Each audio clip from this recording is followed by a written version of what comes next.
I'd been blind for 3 months following the accident, a scrolling, golden banner flashing across the black canvas behind my eyelids. Wait till Declan comes back in a month, discovers his wife has been swiped, he's gonna be a sad puppy. Wait, Declan wasn't back yet. Then who exactly was the man sharing my bed? What's wrong? Is my arm too stiff? Not comfortable enough to pillow your head on? The man beside me held me closer, his chin resting against the curve of my neck. My baby is so soft, and you smell incredible. The familiar, searing heat of his body settled my panic. I'd thought I was going crazy, or maybe even miraculously regaining my sight when the words first started. The golden text kept rolling. MCISEATINGWAYTOOWELLLOL. Look at the damage. Last night must have been insane. Can't wait for Declan to come home and cry his eyes out. Poor dude. Comes back from a business trip and his spot in bed is stolen. My entire body locked up. What were they talking about? My fiancé was right here. He had been. I couldn't have cheated. That was impossible. Did I hurt you? Was I too rough last night? The chest and abs beneath my cheek felt exactly the same as Declan's, perfectly chiseled and hard. Stay still. Let me rub the ointment on. He rose, the sound of his clothes shifting against the sheets filling the quiet room. I let him take the tube, letting him massage the salve onto my body. His movements were feather-light, his fingertips cool, as if he was afraid of causing me any pain. Don't tense up, his voice murmured from above my head, a slight, teasing laugh woven into the sound. Instinctively, I reached out and grabbed his hand. The bones were clearly defined. The structure didn't feel any different. Don't tempt me, baby. I won't be able to resist. I mumbled a reply and nuzzled my face into his palm. He chuckled softly. So needy today? The voice was as warm and familiar as always. It had to be Declan.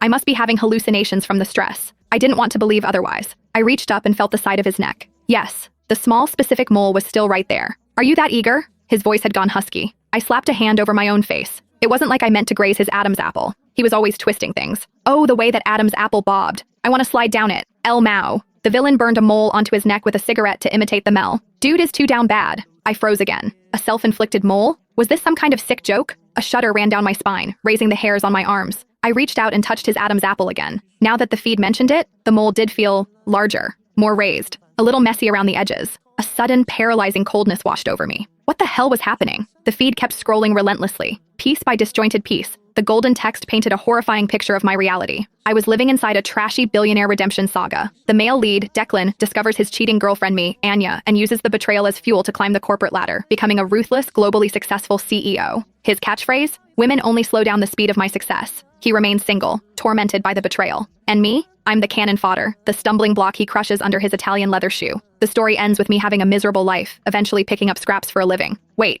how can a blind woman pick up scraps for a living? That made absolutely no sense. The feed insisted Declan would eventually hate me so much that he'd drive by me in his Maybach, watching me scavenge. A Maybach? Doesn't that leak when it rains? And couldn't I find literally any other kind of job? Baby, want another apple? The man's hand was